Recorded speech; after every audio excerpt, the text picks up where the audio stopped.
Хадж является одним из столпов ислама, и это путешествие – самое важное событие в жизни каждого мусульманина. Исповедание ислама человеком, который в состоянии проделать путь к дому Аллаха, не будет по-настоящему полным до тех пор, пока он не совершит хадж. Однако милость Аллаха заключается в том, что человек обязан совершить хадж только один раз в жизни. Хадж должен совершаться с искренним намерением только ради Аллаха, а не на показ или ради славы. Ибо Всевышний Аллах в хадисе Кудси сказал: «Мне нет нужды иметь соучастников, и если кто совершит деяние ради кого-то еще помимо меня, то я отвергну его и его деяние». Кроме того, хадж следует совершать так, как это делал посланник Аллаха, да благословит его Аллах и приветствует.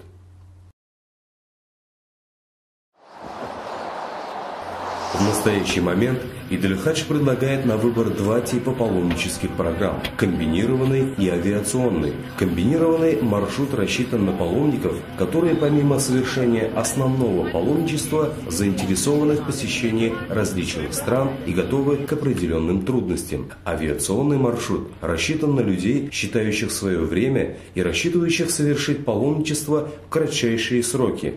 Помимо этого, данный маршрут выбирают люди преклонного возраста, основной целью которых является наиболее быстрое и комфортное достижение Саудовской Аравии.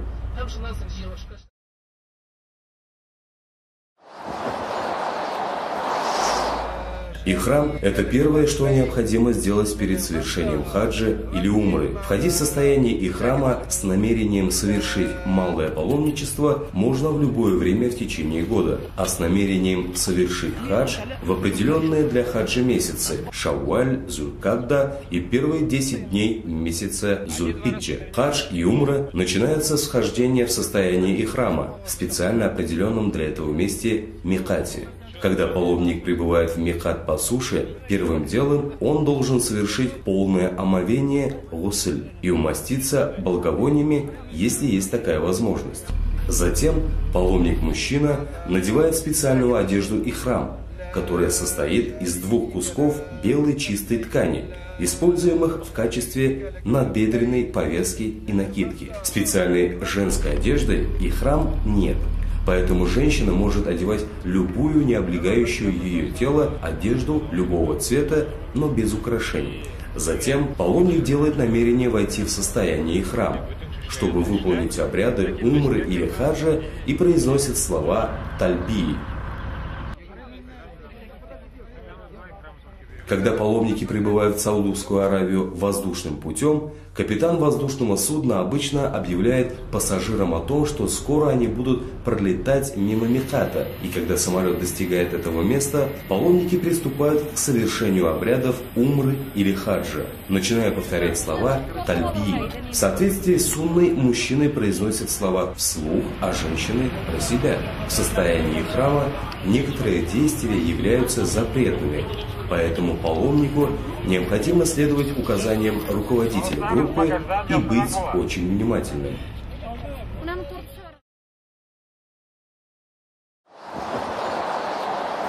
В зависимости от сочетания с умрой, обряды хаджа бывают трех видов, и каждый паломник должен выбрать для себя один из трех видов хаджа. Многие паломники выбирают хадж тамату, он состоит из умры и хаджа. После вхождения в состояние ихрам и по прибытии в Мекку паломник отправляется в заповедную мечеть Аль-Харам, к священной Каабе, чтобы выполнить обряды малого хаджа. Войдя в мечеть Аль-Харам, паломник 7 раз обходит Каабу, выполняет обряд саи между холмами Сафа и Марва. После подстригания волос паломник выходит из состояния храма и тем самым завершает обряды умры.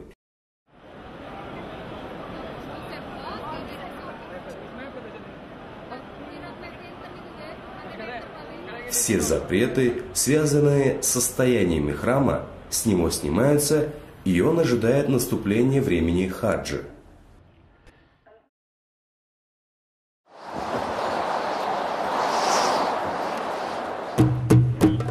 Все обряды совершаются на территории Мекки. В сезон хаджа обычно в городе плюс 40-45 градусов, но мечети, здания, отели, дома паломников оснащены вентиляционными системами или кондиционером. В зависимости от выбранной программы, межрегиональный паломнический центр Идь-эль-Хадж предлагает 4 категории зданий, которые различаются между собой по удаленности от мечети Аль-Харам, по степени комфортности и условиям проживания. При этом все категории зданий, безусловно, соответствуют стандартам проживания паломников Министерства по хаджу Саудовской Аравии. При определенной отдаленности отеля от мечети Аль-Харам Идь-эль-Хадж предлагает своим паломникам автобусы на 5 обязательных молитв.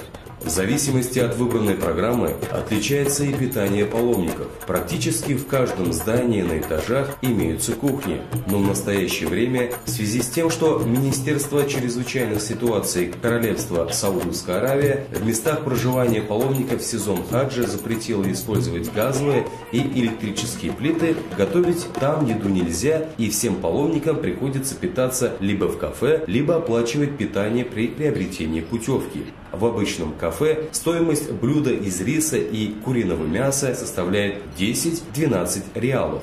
Желающие питаться в дорогих ресторанах могут воспользоваться шведским столом в гостинице «Хилтон» или гостиницах подобного уровня. Вход на одного человека стоит от 85 до 120 реалов. Валютой королевства является саудовский реал. Российские рубли в Саудовской Аравии для оплаты не принимаются. Нужно везти с собой доллары или евро. Саудовская Аравия – это страна, где жизнь подчинена законам шариата. В этой связи поведение, одежда, передвижение внутри страны строго регламентированы. Запрещено фотографирование правительственных зданий, военных объектов, мечетей и других. Посещать мечети, магазины, рынки, конечно, лучше в компании нескольких человек. Желательно, чтобы кто-нибудь владел арабским языком. В любом случае, о каждом своем шаге необходимо предупредить руководителя группы. Идь-эль-Хадж тесно сотрудничает с Министерством здравоохранения Республики Татарстан. Для оказания необходимой медицинской помощи в городе Мекка организуется работа медицинского пункта, в котором врачи ведут посменно круглосуточный прием больных. Идь-эль-Хадж на территории Саудовской Аравии работает с более 80 частными клиниками. И поэтому, если заболевшему паломнику требуется более серьезная медицинская помощь, то он может быть госпитализирован в лечебное учреждение с высококачественным медицинским обслуживанием.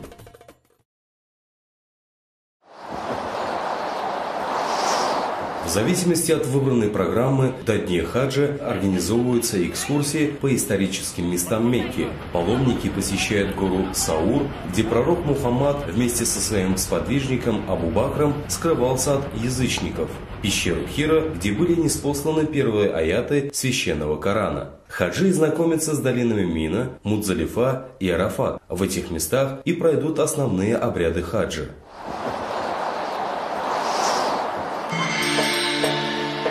Обряды хаджа начинаются в 8-й день месяца Зуль-Хиджа. В этот день паломники совершают полное омовение, наносят благовония и затем надевают ихрам с намерением выполнить обряды хаджа. После этого все паломники отправляются в долину Мина. Во время хаджа там разворачивается огромный палаточный лагерь. И весь лагерь похож скорее на город с развитой инфраструктурой и разбит на сектора по странам или регионам мира. Также на территории палаточного городка есть несколько мечетей, медпункты, в каждом секторе имеются душевые, туалеты, работают торговые палатки, где любой желающий может приобрести еду, напитки, предметы первой необходимости, средства личной гигиены.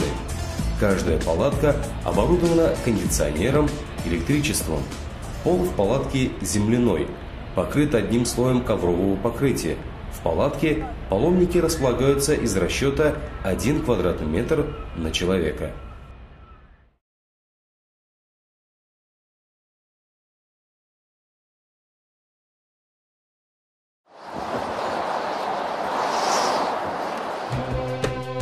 При Пребывание в долине Арафат является основным обрядом хаджа. Утром 9-го дня месяца Зуль-Хиджа паломники из Мины на автобусах прибывают в Арафат и остаются здесь до захода солнца этого же дня, читают молитвы. В Арафате паломники располагаются в палаточном лагере, несколько меньшим по размерам, чем в Мина. Полноценные спальные места в палатках Арафата не предусмотрены. Это обусловлено тем, что паломники находятся здесь всего один световой день. В палатках на Арафате земляной пол также устлан одним слоем ковровой дорожки. Нахождение в долине Арафат является одним из столпов хаджа, без которого он считается недействительным. Пророк, да благословит его Аллах и приветствует, сказал: «Хадж – это стояние на Арафате». По преданию, здесь встретились Адам и Ева после того, как были изгнаны из рая. Именно здесь наш пророк Мухаммад произнес свою последнюю проповедь.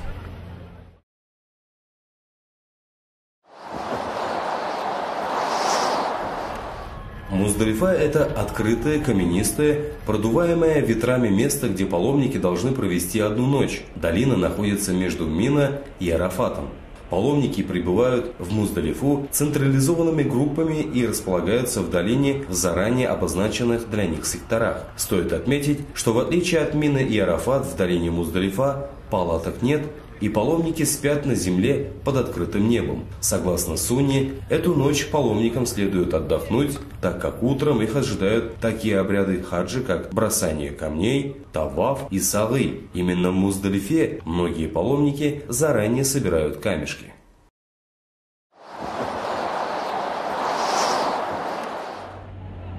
Во время хаджа праздник жертвоприношения не проводится так, как мы привыкли его отмечать. Большинство паломников в настоящее время просто оплачивает стоимость жертвенного животного специализированным фирмам, которые организовывают забой животных и впоследствии распределяют мясо среди самих хаджиев как внутри королевства Саудовской Аравии, так и за его пределами. Паломники возвращаются в долину Мина и совершают обряд бросания камней. Этот обряд был передан еще со времен пророка Ибрагима, но сейчас данный ритуал не считается обрядом биения сатаны, как многие привыкли воспринимать, а показатель поминания и покорности Всевышнему Аллаху. В дни Ташрика паломники в 3 джамарата бросают по 7 камушек. После бросания камешков паломник, сбривая волосы, частично выходит из храма и до завершения дней Ташрика возвращается в Мекку, чтобы совершить обязательный обход Каабы. После тавафа паломник совершает уже знакомые для него обряды: намаз за макамом Ибрахима, питье замзама, легкий бег между холмами Сафа и Марва. После завершения обязательного тавафа паломник полностью выходит из состояния храма.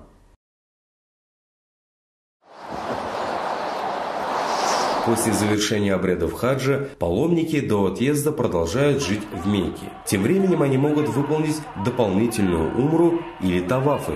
Перед отъездом из Мекки паломнику следует совершить прощальный обход, последнее свидание с заповедным домом Аллаха. Прощальный обход Каабы – это последний обязательный ритуал хаджа, который гости Всевышнего должны совершить перед самым отъездом домой.